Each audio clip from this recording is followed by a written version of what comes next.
Bravo. Bonsoir. Bonsoir. Bonsoir. Bonsoir. Voici le moche et je suis le frustré. Mais c'était ça, non, c'est bon. C'est bien comme ça. Non, je sais plus. Enfin, la prochaine fois, on fera l'inverse. Pour critique de comptoir sur Star Wars Rogue One, joyeux Noël. En vrai, non, maintenant, waouh. Putain. Star Wars Rogue One qui est le premier spin-off vraiment canon de l'histoire de tous les films qu'on a fait sur Star Wars jusqu'ici. Première fois qu'on a ça au cinéma. Ça raconte... C'est con, tu vois, parce qu'on aurait commencé les critiques un tout petit peu avant, on aurait eu l'autre Star Wars avec. Un tout petit peu avant, hein. Ouais. C'est un poil de couille. Alors si toi aussi tu t'es demandé comment ça se fait que Princesse Leia, elle a les plans de l'étoile de la mort quand elle les file à R2D2 au début du 4. Puis surtout, comment ça se fait qu'il y a un énorme trou dans l'étoile de la mort qui permet d'accéder au réacteur qui va tout démonter, tu vois, genre. Si c'est Et des qu'il faut questions, passer par un petit couloir à la con, histoire de. Voilà. si c'est des questions que tu t'es posées, ce film est pour toi. Star Wars Rogue One répond à ces questions. Bon, en réalité, il répond dans les 3 premières secondes en fait, après tu tombes à les couilles. Dans les 3 premières et les 3 dernières en fait. Oui, mais bon, enfin, je veux dire, à partir du moment où il y a les 3 premières, sachant que t'as vu le 4 avant, tu sais que ça va arriver, enfin, tu sais qu'ils vont l'avoir, quoi, donc. Oui, Bon, finalement. mais la question c'est comment ils vont y arriver. Oui, c'est Pourquoi pas? Pourquoi pas? vrai. Ouais, l'important n'est pas la destination, mais le chemin à parcourir. Je sais plus ce qu'il dit, Gandalf. Ouais, mais tu vois, d'ailleurs, un truc, la pomme ne tombe jamais. Hein. Ouais, non, en gros, l'important, c'est pas là où tu vas, c'est le chemin que tu parcours pour y aller, tu vois. Ça, le. À méditer. Alors, Visible avec Rogue One, on dirait que c'est ça. ouais. La grande question qu'on s'est posée en sortant de la salle, pour essayer de juger un peu au mieux ce Star Wars, c'est qu'est-ce qu'un bon Star Wars? Ouais. Parce qu'il faut, Grande voilà, question. une valeur étalon pour pouvoir le situer au-dessus ou en dessous. Donc, on va définir un peu ce que c'est Star Wars. En fin de compte, Star Wars, ça représente une pierre angulaire dans l'histoire du cinéma hollywoodien qui est arrivé dans les années 80, qui a tout simplement révolutionné le cinéma, parce qu'il y a un avant et un après Star Wars. Star Wars, C'est vrai que la science-fiction, ça allait beaucoup mieux après, quoi. Ouais, avant c'était que des films de série B et après on prenait ça un peu plus au sérieux, quoi. Sans Star Wars, point de Blade Runner par exemple, ou de Alien, ou je ne sais quoi. Même pas de Seigneur des Anneaux non plus, hein. Parce que, de ce que je me Peut-être, souviens, ouais. le premier Seigneur des Anneaux, il a été accueilli d'une manière mitigée. Il est sorti après, non? Ou avant? Oui, un peu après. Ouais, il était quand même mitigé. Enfin, Mais Star Wars, c'est la plus pure représentation de ce qu'on appelle le schéma narratif du héros à 1000 visages. C'est-à-dire le schéma d'un héros qui sort de nulle part, qui s'avère être l'élu, qui va devoir apprendre à maîtriser ses pouvoirs et qui va devoir surmonter toute une série d'obstacles. Il va se retrouver au fond du gouffre à un moment, il va devoir s'en relever et vaincre le mal absolu grâce à tout ce qu'il a appris auparavant. C'est le schéma ultra classique et Star Wars est tombé pile au bon moment, au bon endroit, puisqu'il a parfait, pour les standards de l'époque, cette formule-là, un peu shakespearienne sur les bords. puis grâce à ça, on a des jeux vidéo comme Zelda et Half-Life, par exemple. Tout Le à héros fait. qui se réveille et qui sait plus qui il est et qui doit réapprendre tout ce qu'il a appris. Donc le grand paradoxe de Star Wars, c'est que d'un côté, il a révolutionné le genre, effectivement, mais de l'autre côté, il est ce qu'on appelle aujourd'hui, dans notre période contemporaine, aujourd'hui en 2016, le truc super méga classique, super méga prévisible. Donc c'est pour ça que la démarche de Disney de vouloir absolument nous refoutre du Star Wars à toutes les sauces en plein dans la gueule est un peu futile à la base, puisque aujourd'hui on est beaucoup plus à même, parce C'est qu'on... maintenant qu'on va se prendre les dislikes. Voilà. Allez, venez les gars. Aujourd'hui, on est beaucoup plus à même de repérer ce genre de formule et de la pointer du doigt et de trouver finalement le film prévisible, puisque effectivement Star Wars Rogue One est un film relativement prévisible. Mais surtout que c'est vrai que depuis le temps, heureusement, on a réussi à lier la science-fiction et les scénars un peu plus complexes, on va dire. C'est vrai qu'à l'époque, c'était, enfin, je veux dire, amener un Star Wars avec un scénar compliqué, ça aurait été tendu. chaud, en vrai. ouais. Donc si on dit que Star Wars est en fait représente l'expérimentation et à chaque fois une pierre angulaire dans l'histoire du cinéma hollywoodien, effectivement ce Star Wars là, Rogue One, ne révolutionne rien. Pas plus que ne l'avait fait J.J. Abrams l'an dernier. Par contre, l'avantage que Rogue One a par rapport à ce qu'avait fait J.J. Abrams, c'est qu'il ne se limite pas simplement à un patchwork de fanfiction, de micro-scénettes qui font référence à C'est pas un d'autres Star album Wars. photo souvenir, quoi. Voilà. Parce que Star Wars Rogue One est plutôt un bon film. Et c'est là où ça a dû être quand même assez chaud finalement. Parce que on part quand même avec une histoire qui est dans l'histoire de Star Wars de base, c'est-à-dire l'alliance contre l'Empire, et enfin l'alliance des rebelles, et avec les délires de il faut récupérer les plans de l'étoile de la Donc mort. on est complètement dans l'histoire de Star Wars. Quoi. Et donc on se retrouve vraiment avec un truc, on est sur un autoroute quoi, et c'est vachement chaud d'en sortir. Du coup on sait exactement comment ça va finir. À l'inverse des Animaux Fantastiques qu'on a eu cette année, qui sortent tellement des sentiers battus que le spin-off se justifie entièrement. Ouais. Et c'est là que c'est assez intéressant, c'est que pour autant le film, bon, il est prévisible forcément, mais il est sympa, il est cool à regarder et il y a quand même des trucs, tu t'y attends pas forcément. Oui, le film est bourré de plein de petites surprises qui maintiennent ton intérêt éveillé. En fait, tu restes vraiment dans cette route, sur cette autoroute, mais tu découvres des petits trucs sympas. Ouais. Et ça, c'est grâce à une façon de filmer qui est plus caméra à l'épaule, un peu plus spontanée, un peu plus organique, des cadrages plutôt intéressants dont on n'a pas forcément l'habitude dans Star Wars, des plans généraux, des compositions intéressantes, des effets spéciaux plutôt bons, à part pour un petit détail. Les acteurs... Un petit détail. En fait, il y a des caméos des acteurs de Star Wars 4 qu'ils ont refait en 3D et là ça pêche pas mal. C'est vrai que c'est surtout que nous on est dans le domaine donc on situe carrément les problèmes en fait. C'est assez fou comme voilà les blend shape, ça se sent à des kilomètres.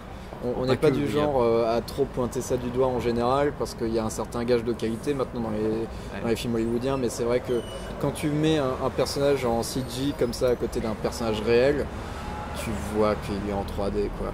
Enfin, en tout cas, le public lambda remarquera pas forcément qu'il est en 3D, mais il se dira qu'il y a quelque chose qui colle pas. Il sentira le dérangement, on va dire. Ouais. C'est-à-dire que, bon, il repérera peut-être quand même qu'il est en 3D dans l'idée, mais pourquoi c'est dérangeant, peut-être pas. Ouais. Par contre, en fait, ce qui est assez fou, c'est que je pense que ces persos bougeraient pas et cligneraient même pas des yeux.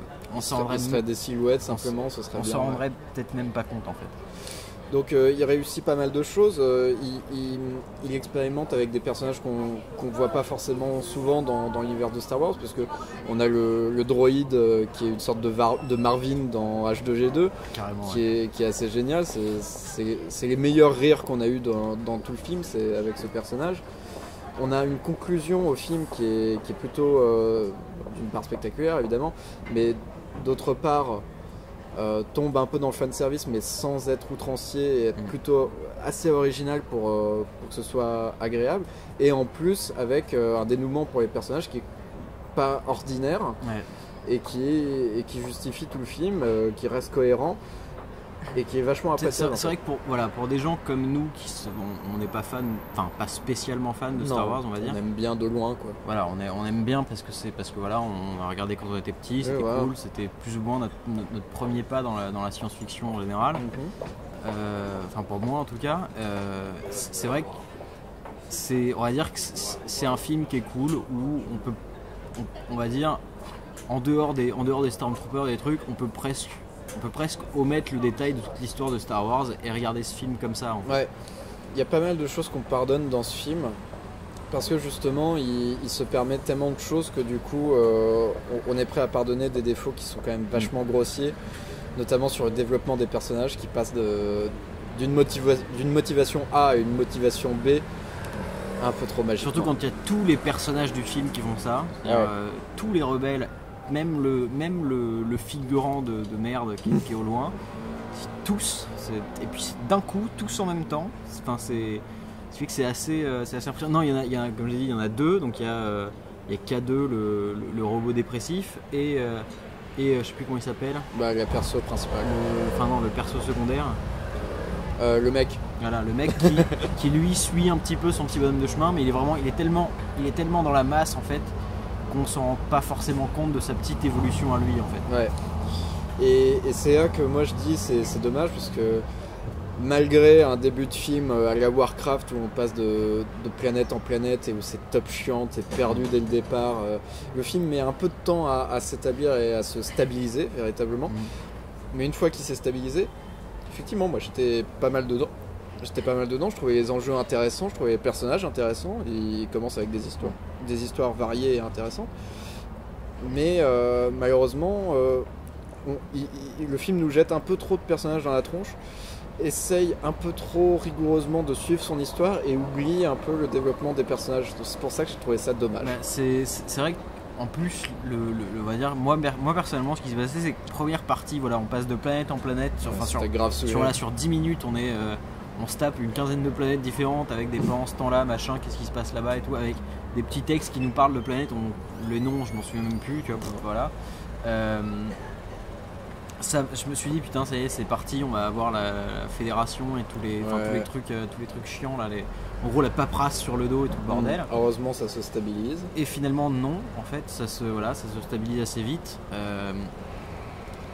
Après c'est vrai qu'il y a le problème en fait des personnages, c'est qu'en plus c'est des boulets, enfin les mecs, il y a pas mal de passages, ils se plantent, mais c'est à cause d'eux en fait. Enfin, et c'est là que c'est un peu dommage, c'est qu'on va dire que il y a des fois c'est presque leur défaite, elle est presque forcée sur un certain stade en fait.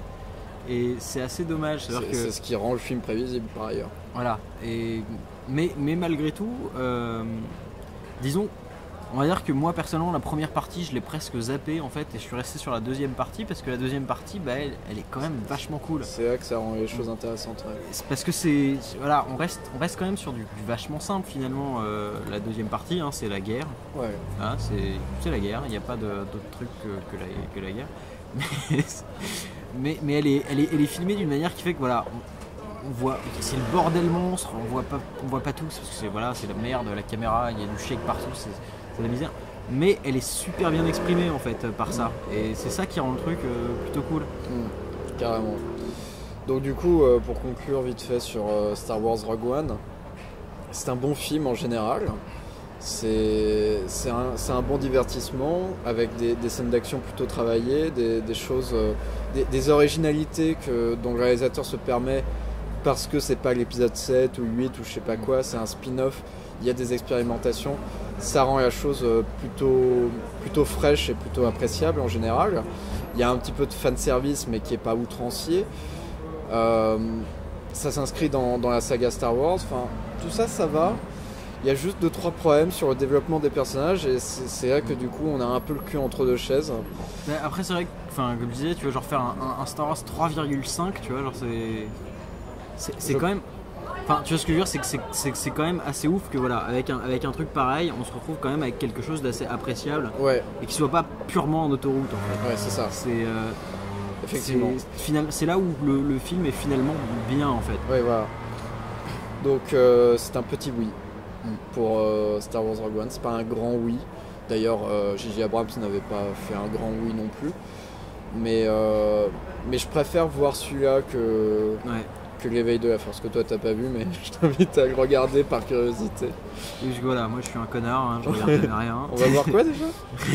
Oui voilà, parce qu'en plus c'est ça le truc, c'est que moi quand j'arrive en général je sais même pas ce que je vais voir. Donc voilà.